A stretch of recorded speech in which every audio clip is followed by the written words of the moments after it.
બાબર તાલુકાના ગાંગુણ ગામની શ્રી સરકાર સીમતળ જમીન ઉપર જીઆઈપીએલ કન્સ્ટ્રક્શન કંપની દ્વારા ગેરકાયદેસર દબાણ કરી પ્લાન્ટ ઊભો કરી દેવામાં આવતા ગાંગુણ ગામ પંચાયતે 2 દિવસમાં જમીન ખાલી કરવા માટે નોટિસ ફટકારી. સર્વે નંબર 133ની જમીન ભાડા કરારથી લઈ કંપની દ્વારા લાખો રૂપિયા બચાવવા માટે જમીન NA કરાવેલ ન હોવાનું જાણવા મળેલ છે. ખેતી અને શ્રી સરકાર જમીન પર કન્સ્ટ્રક્શન કંપનીએ ધંધાકીય પ્લાન ખડકી દીધો.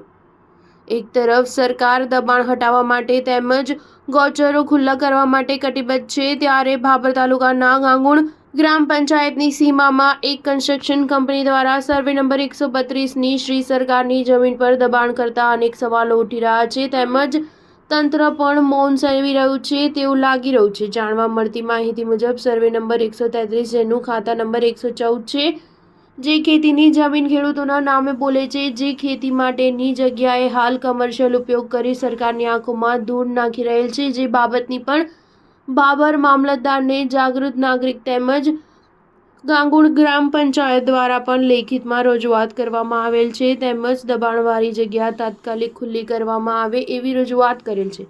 આ કંપનીના પ્લાન્ટની કામગીરી દરમિયાન ઉડતી ધૂળ રજકરો આજુબાજુના રવિ પાકોને પણ મોટા પ્રમાણમાં નુકસાન પહોંચાડી રહી છે, તેમજ નજીકના ખેતરોમાં વસતા ખેડૂતોના આરોગ્યને નુકસાન કરી રહી છે. Star news 7 Patan.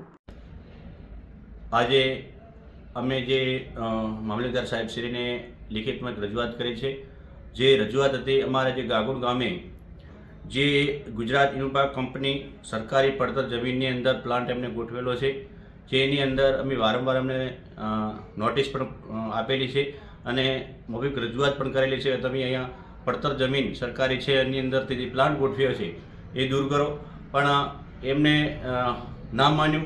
છતાં અમારા જે મામલતદાર સાહેબશ્રીને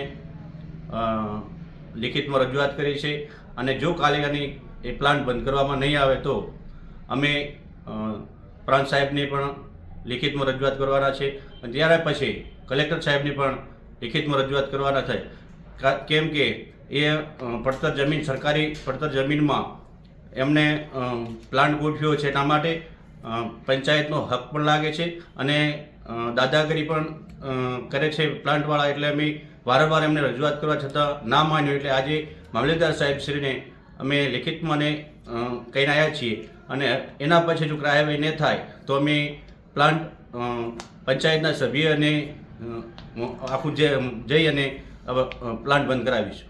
અને પ્લાન્ટવાળી જગ્યા એને થયેલી છે કઈ રીતે? ના, એના નહીં થયેલી, પંચાયતને પૂછવા પણ નહીં આવ્યું અને જે જમીન છે એ જમીનમાં જે જગ્યા જે આપેલી છે માલિકે એ જગ્યાની બદલેથી વધારે પડતર થતી એમ જ પ્લાન્ટ ગોઠવેલો છે, એટલે તાત્કાલિક એને દૂર કરવામાં આવે એવી વિનંતી કરું છું. કોણે, કઈ કંપની છે, શેની કંપની છે? એ ગુજરાત ઇન્ફ્રા કંપની ડામર રોડની છે.